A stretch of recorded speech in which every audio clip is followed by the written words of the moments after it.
જય કિસાન મિત્રો, આજે 31 ડિસેમ્બર 2025 નો દિવસ હું અને આપણા સૌના લોકપ્રિય યુવા નેતા ખેડૂતોની લડાઈ લડતા જેઓ હજુ પણ જેલમાં છે એવા પ્રવીણભાઈ રામના પિતાશ્રી ભોજાભાઈ, અન્ય પરિવારના સભ્યો આજે બધા અમે ભેગા મળી રાજકોટ જેલ ખાતે પ્રવીણભાઈ રામના જન્મદિવસ નિમિત્તે તેમને વાત કરી, રૂબરૂ મળી, એમને શુભેચ્છા પાઠવી, એમના ખબર અંતર, સ્વાસ્થ્ય પૂછવા માટે આવ્યા હતા.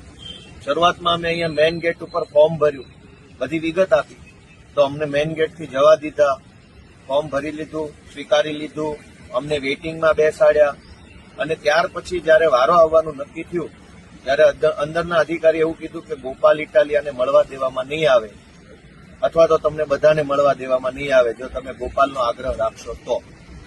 ત્યાર પછી મેં ઘણી ચર્ચા કરી કે મને કેમ નહીં મળવા દેવામાં આવે, કયા નિયમ, કયો કાયદો, કઈ જોગવાઈ, પ્રિઝન એક્ટ એટલે કે જેલનો કાયદો બનેલો છે અને કઈ શું જોગવાઈ છે.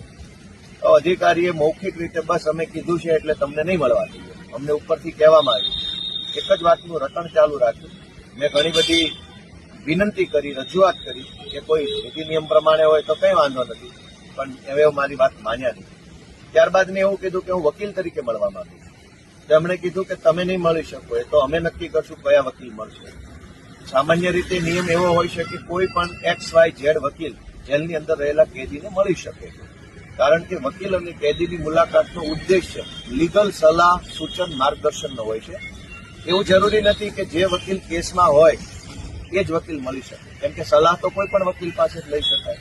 એટલે પ્રવીણભાઈના કેસમાં વકીલ ગોપાલ હોય કે ન હોય, પણ પ્રવીણભાઈને જો ગોપાલ નામના વકીલ પાસેથી સલાહ સૂચન લેવી હોય તો પ્રવીણભાઈ અને ગોપાલ મળી શકે છે, આવો નિયમ. પરંતુ એમાં પણ જેલના અધિકારીએ મનમાની કરી. એક બાજુ ખેડૂતોની લડાઈ લડનારા લોકો જેલમાં છે. જૂનાગઢ જિલ્લા આમ આદમી પાર્ટીના પ્રમુખ હરેશભાઈ સાવલિયા અત્યારે ખેડૂતોની લડાઈ લડતા હતા તો એમના ઉપર ખોટી એટ્રોસિટી અને છેડતીની ફરિયાદ કરી જેલમાં પૂર્યા. પ્રવીણભાઈ રામ અત્યારે જેલમાં છે, રાજુભાઈ કરપડા જેલમાં છે, પણ ગુજરાતને ડ્રગ્સ વેચી અને બરબાદ કરનારા લોકો અત્યારે મહેલમાં છે, મજામાં છે, ખુશ છે. દારૂ વેચનારા, શિક્ષણ વેચનારા, આરોગ્ય વેચનારા, હલકી કક્ષાની દવા વેચનારા, કૌભાંડ કરનારા બધા જ લોકો બિંદાસ ફરે છે, પણ ખેડૂતોની લડાઈ લડનારા લોકો જેલમાં છે.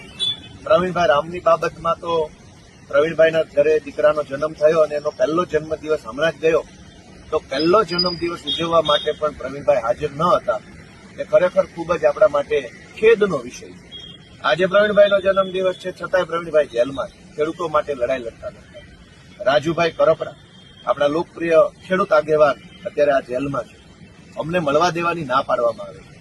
ગુંડાઓ, બુટલેગરો, ભાજપના લફંગાઓ બધું જ કરી શકે, પણ એક વકીલ ગોપાલ ઇટાલિયા જેલમાં પ્રવીણ રામને મળી શકતો નથી.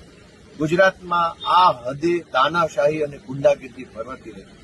આજે આટલો સરસ દિવસ છે, ભલે પ્રવીણભાઈ જેલમાં તો જેલમાં, પણ એનો જન્મદિવસ છે, એમનો પરિવાર મળવા આવ્યો છે, હું આવ્યો છું મળવા, પણ અમે કોઈ આજે પ્રવીણભાઈ રામને જેલમાં મળી શક્યા નથી, કારણ કે ઉપરથી ના પાડી. તો મિત્રો, મારી એટલી જ બધાને વિનંતી છે કે આ ઉપર છે કોણ, અને ઉપર બેઠેલો માણસ જો આવો અન્યાય અને અત્યાચાર કરતો હોય તો ગુજરાતની જનતાની આત્મા જાગવો જોઈએ જનતાનો, એવી મારી વિનંતી છે બધાને. આજે હું પ્રવીણભાઈ રામને જન્મદિવસની હૃદયપૂર્વકની ખૂબ ખૂબ શુભકામનાઓ પાઠવું છું.